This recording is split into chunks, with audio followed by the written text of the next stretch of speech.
You're listening to episode 10 of Crazy Little Thing Called Lockdown.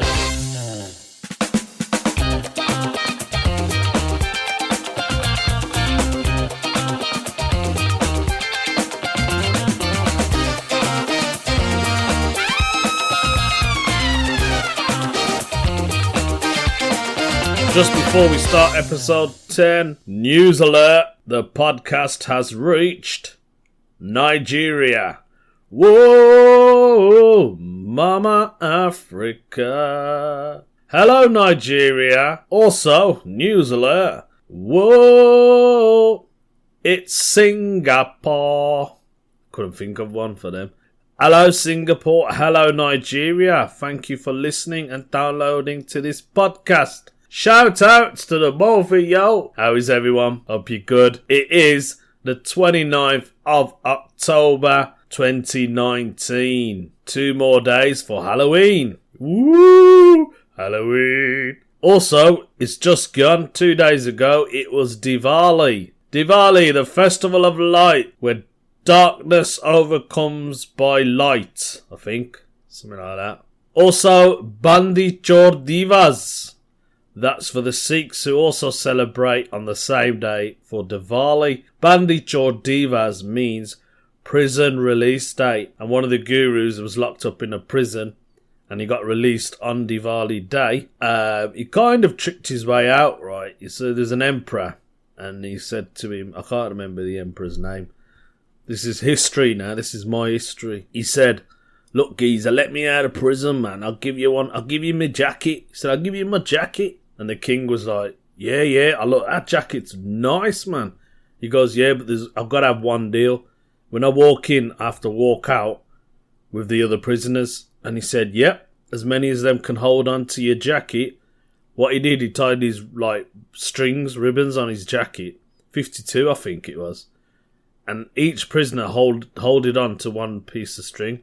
So they were all attached to his jacket and he walked out. That could be wrong, but that's what I read on the internet. Who knows? That's the story of Diwali. I had a nice Diwali, actually. I went to Leicester City in the UK. Leicester has always been my second home since I was a kid because we've got family up there. They're actually from our village, my dad's village in India. My uncle now, he lives up in Leicester. He's been there for years, my uncle. And he drives a cab and everything, black cab. Oh, he does potatoes as well. You know, potatoes, spuds. He delivers them to all the chip shops. So he does that. Anyway, yeah, I love Leicester. One, because they have the comedy festival. And I personally think it's the best comedy festival in the UK. People are going to go, no it ain't. It's the Fringe. Yeah, the Fringe is good. It's busy, but it's expensive. And Leicester is just more chilled out. I love the Leicester atmosphere. Okay, rant over. So basically, in Leicester, there's a lot of Asian people there. A lot of them have come from Uganda and Kenya and Tanzania because Idi Amin in Africa, he kicked all the Asians out. And that's how my mum and her family came over to this country because my mum's she was born in Kenya. So, yeah, my mum come on a boat. I know. It was a banana boat as well. No, it wasn't. I don't know. Probably is. Yeah, so basically what happened was, they missed the first boat. Luckily, they did because that boat sank. My mum and my mum's dad and my nan. And all my aunties and uncles. All 14 of them. Yeah, big family. Yeah, they all came on a boat. Interesting. 16 my mum was. So she's Mama Africa. So I'm allowed to say Mama Africa because my mama is from Africa. In your face. What's going on, people of the world? I was talking about Diwali. Yeah, I was talking about Leicester. Sorry, I've sidetracked. I went in Leicester, so there's a lot of Asian people there. And don't know if you know these people, right? But Leicester have the biggest Diwali celebrations outside of India. Now, that's huge. That is huge. They have it for a whole week. I mean, Diwali lasts for about a week, I've heard. Each day means something. I didn't know that. I just go, oh, it's Diwali, get the fireworks out, bang, bang, bang, eat some samosas, job's a good one, lovely jubbly. Nah, there's more than that, man, I didn't know that. But anyway, I went to Leicester for Diwali. as I said. There was loads of people, man. Like, I've always wanted to go, like, to Leicester for Diwali. I've never been. And what they do is they lock off the whole street, Belgrave Road. They lock it all off. They have like a switch on light thing a few days before. And then Diwali Day, people get together again. And it's just rammed. There's like people everywhere, man, making noise and dancing in the street. They have a stage. They have music playing. And then we have like a big massive firework display at the end of it. That was good. That lasted about 10 minutes. Yeah, I love that. That was good. And they got this other thing, like, in the temple. So people do this thing called Rangoli, which is basically decorating your house. So you're meant to decorate your house, like the front of your drive. You know, your drive, you're meant to decorate it. So they decorate it, like, in a pattern and put a picture on it and all that. And it looks good, man. It looks alright. So, if you were celebrating Diwali, happy Diwali. If you're celebrating Bandi Chor Divas, happy Bandi Chor Divas, which means prison release date. I like that. Bandi Chor Divas, prison release date. So now the Diwali buzz is over. It's Halloween. Woo! Halloween is I like Halloween, I do. Halo's Eve. That's what it really means, Halo's Eve. It's to do with, what's it to do with? Foresting, innit? Like, crops, growing crops and all that. I'm sure it's to do with farming. Has to be. So yeah, it's Halloween. My kids and my missus, they absolutely love Halloween, man. Like, we talk about Halloween a month or two before it even comes, because kids get excited. You know, they love to dress up scary and they love to decorate the house up. So right now, my house is done. It's done. Missus done it, man. She done it yesterday. She's put the lights up. She said we're going to leave them there for Christmas. Good thinking, Batman. So that's up there. We've got like cobwebs all over the front windows. Kids have put stickers everywhere. We've got pumpkins outside. We've got this massive, like, it's like a poster. Got it from B&M Bargain. Shout out to B&M Bargains. B&M Bargain. Went in there. Got this like massive plastic poster. And it's a poster of a witch with like she's stirring a cauldron. And she looks proper evil. So that's on the front door. And it looks kind of cool. Because last year, in our porch, I changed the light bulb. I surprised the kids. I changed the light bulb. Not in an Indian way, like, just proper changed it. Put a green one in. Sick. As the kids say here. Sick. Yeah, green light bulb. So now it looks proper scary. But you know what? I didn't change it back to the original normal one. I just left it there all year. So now it's been turned back on. Whee! Sometimes, occasionally, I'd flick the wrong switch for the landing and the front porch light will come on and it will go green and I'll be like, oh yeah, Halloween, turn it back off. Saving you till October the 31st, mate. October the 31st. Yeah, we all know what day that is. Supposed to be leaving Europe. It ain't gonna happen, is it? We're not leaving. I don't think we want to leave. I'll tell you what it's like, actually. It's like when you go to someone's house that you haven't seen for ages. Or if somebody comes to your house, like a guest, and you haven't seen them for ages, right? But you want them to leave after a bit, but you don't know how to say it. And then you feel bad that once they're about to leave, you feel bad and you're like, no, stay a bit longer. Why don't you have a cup of tea? Do you want some dinner? We put the dinner on now. Are you sure you really want to go? Are you sure? Yeah, alright then. No, it's alright. And then they stay for another 10 minutes, probably another hour. That is Brexit. That's what we're like with Europe. We want to leave them and we don't want to leave them. I ain't got a clue about it, man. All I'm saying is, I don't want to pay no visa to get into any other country outside of Europe. So we should at least have that bit in it. Yeah. Yeah, you can still come in, man. Still come in and spend your pounds. We don't mind. The euro's rubbish anyway, innit? The money. Doesn't even look real. Euro money. Don't even look real. If you ain't got the Queen's head on it, it's not real. Yeah, that's that then. I forgot what else I wanted to mention. I'm going into a proper rant, man. I'm like, you're supposed to stick to a subject, innit? When you do a podcast. But it's been a few days. I've been slacking. Like, I've been working a lot. I haven't had a chat. I've been gigging as well. Shout out to the gigs I did. Smashed it. Nah, did alright. I won't keep saying I smashed it, because unless someone comes up to me and says, Agent, sign you up, mate. Yeah, sound. Now I keep going back and forth. But I wanted to talk a bit more about Halloween, because it's Halloween now. It should be ghost stories.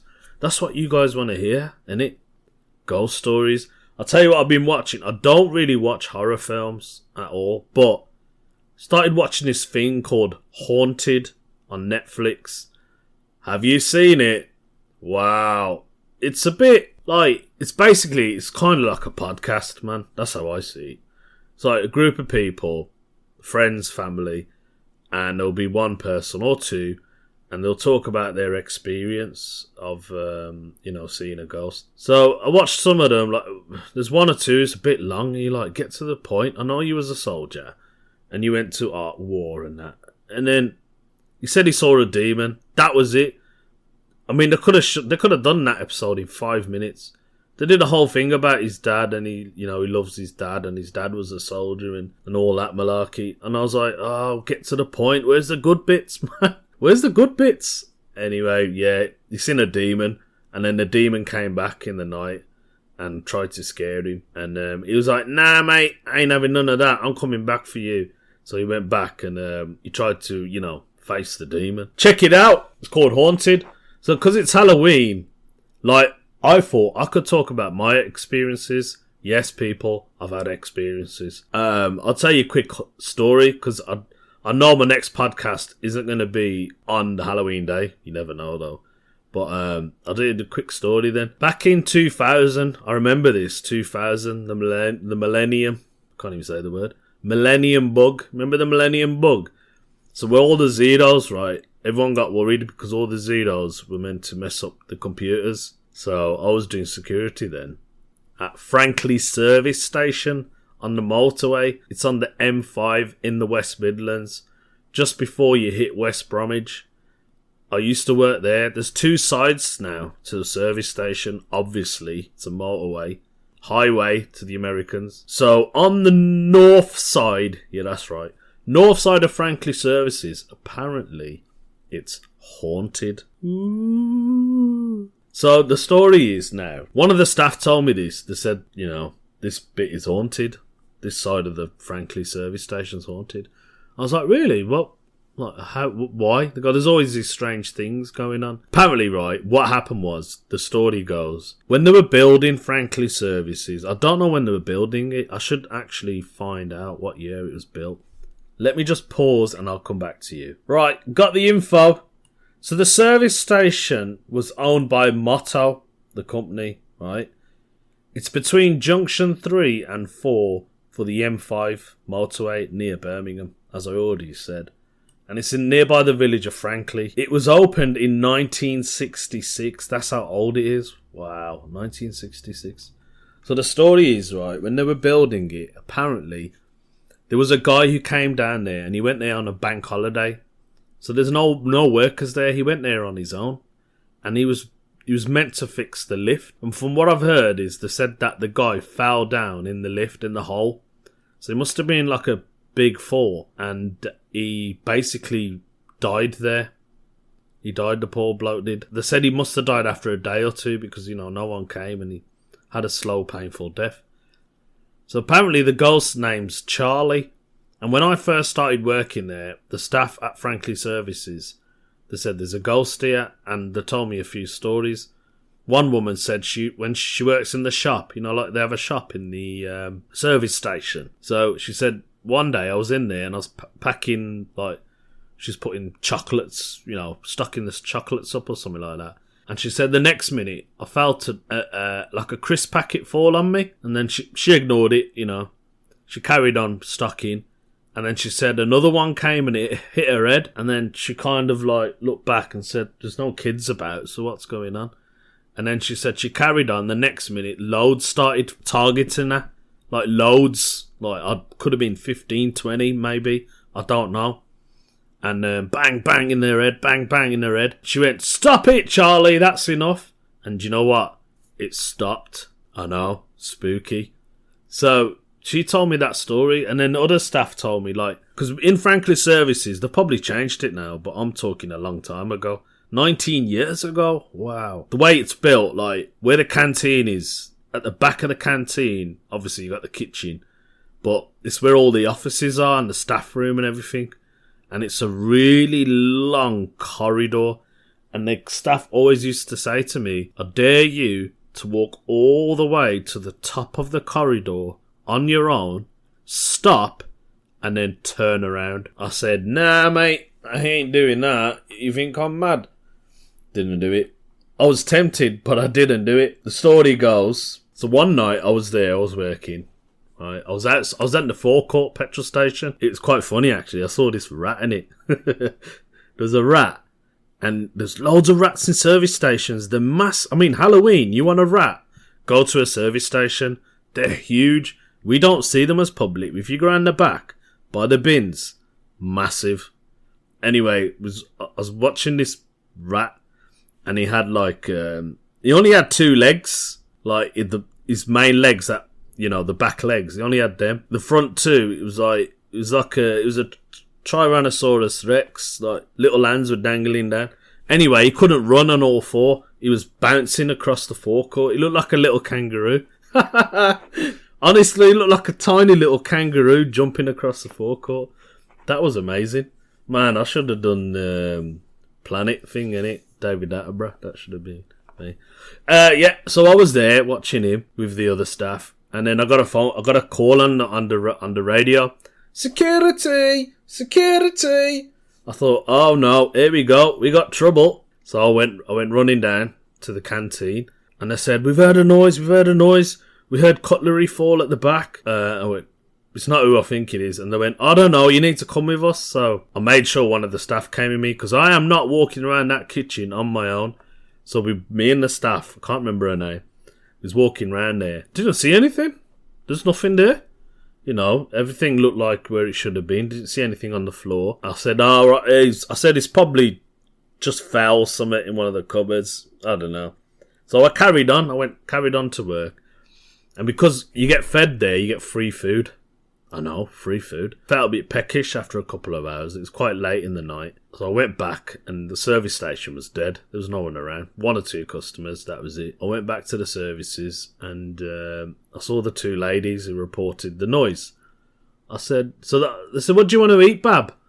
I said, I'll tell you what, I'll have a lasagna. I'll have some chips with it. So while I was ordering, one of the ladies went into the back of the kitchen, and while the other one was serving the food, I said, oh, so Charlie hasn't been back, has he?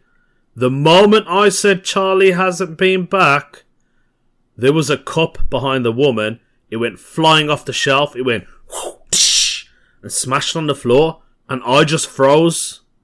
I literally froze because I saw it, and the woman in the kitchen come out, and she went, what's going on? What's happened? I said, yeah, good un. I saw what you did there. You come out and threw the cup on. And she said, no, what are you talking about? And you know the woman who was serving me, she looked dead in my eye and she went, he's standing behind me. And I was like, what? Man, you should have seen my face. Do you know what happened then? I took my food and I was in 3 o'clock, by the way. Yeah. So I took the food and I sat down and I was like, just dazed. I couldn't move. I wasn't thinking straight. And you know when you're trying to get realisation, what's just happened then? What just happened then? And then I was like, oh man, I need a knife and fork. So I got up, I grabbed the knife and fork, I sat back down. And then I started thinking about it again. And then I was like, oh no, I need some ketchup. Then I went back up. Oh, this is not even joking. I went back up, I grabbed the ketchup, and I sat back down. And then I went, oh, I need salt and vinegar as well. So I went back up and grabbed the salt and vinegar for the chips. I couldn't believe it, man. That paranormal, what's it called? Paranormal activity. Paranormal activity. I've experienced it. I have experienced it more than once, but this story does not end. This podcast is never going to end. There was another bloke, right, who used to work with me sometimes on shift, and his name is John. So I told John the story, right?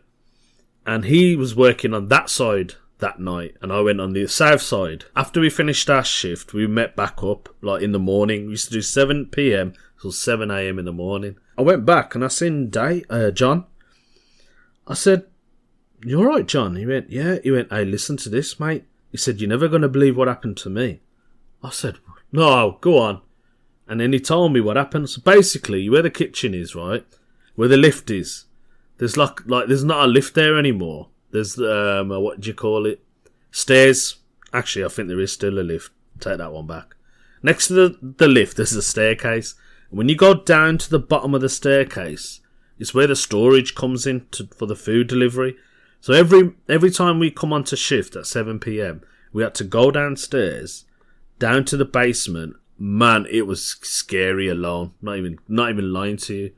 It was dark and everything. And they used to have a shutter there, so we had to pull this shutter down, basically, just close it, because it was always open during the day, because deliveries were coming in and out. So in the night, we shut it. John said to me, he said, "You know we got to close the shutters." I went, yeah. He said, "So I went down, as normal." He said, "I put the shutter down." I was, alright. He goes, "Then I saw, he saw the broom." So he grabbed the broom, and he kind of wedged it, like straight in the middle where the shutters are. And then he said, "I seen a mop." So I thought, "Oh, let me get the mop." He got the mop and he put it in the opposite way. So vertical, horizontal. Put them both in like that. He said, "I turned round and as I was walking up the stairs, he goes, I heard a noise." I said, "Nah." He went, "Yeah, I heard a noise." He goes, he heard like a rattling noise, like a tsh, like that. And he looked and he said the mop in the middle, it lifted up slowly. In front of his eyes, it lifted up and it fell on the floor. And I looked at his face and he said, "You know what I did then?" He said, "I walked up slowly up the stairs." I went, "You what?" He said, "I walked up slowly up the stairs." I said, "You what? You didn't run up the stairs or, had an accident?" He said, "No." I said, "You know why?" I said, "Why?" He said, "I've got this." And he showed me a cross of Christ, I got that. I said, "Fair play to you, man," because if that was me, boy, I'd be out of that place. I would have said, "You know what? I'm not working here anymore." So that's the ghost stories. The ghost stories don't end there, though. This one. So when me and my missus got together, we were looking for houses on the internet. I live near a cemetery. It's actually the biggest cemetery in the West Midlands. It is massive.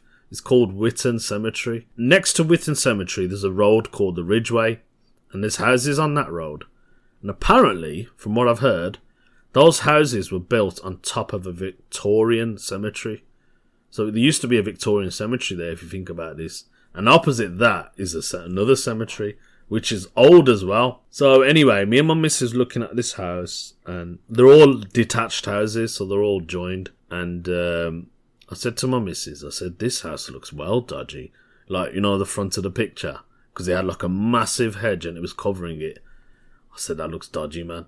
Anyway, we were looking through the pictures, looking at the living room, the kitchen, the lounge, and then we got to the bedroom, and my missus said, "There's something in that bedroom." I went, "You what?" She went, "There's something in that bedroom, look." I couldn't see anything. All I could see was a bed and a window. I went, "Nah." She went, "Look properly." She was looking in the window. I don't know how she spotted it, my missus. Women are like that though, innit? They can spot anything. Anyway, she look at that, look in the window. So I looked in the window, and you could just make out a figure. It was a figure of a boy, and the more you look closely, you can see. Now, it wasn't a reflection, if that's what you're thinking, because you would see them in the photo. You couldn't see this person in the photo. It was like they were looking through the window, and it was a little boy in a Victorian clothes, all grey, whitey colour, and he was just staring through the window. Man, I said, that house is haunted. That has been episode 10. Ghost stories, man. I got loads. I might just do an extra special one because I got a story about a mate of mine. But they're not my own experiences. So I've had those 2 experiences. Mad, innit? I've lived a mad world. It's been 28 seconds on here. Guys, did you enjoy the podcast? I enjoyed it. I always enjoy doing my own stuff. Keep listening to the podcast. If you're listening, thank you. Thank you, I mean it. Because the listeners have gone up and down. I don't know why. Maybe because it's some Buzzsprout. I don't know what Apple's like, Spotify. But keep listening to it, man, if you really enjoyed it. Share it. Rate it on Apple if you can. Give it 5 stars. Or whatever you think. Whatever star you think it deserves. I'd appreciate it. Thank you for listening. And donate to the page. Patreon. Listen out for episode 11. It's going to come soon. Take care, guys. It's been a crazy little thing called Love Dev.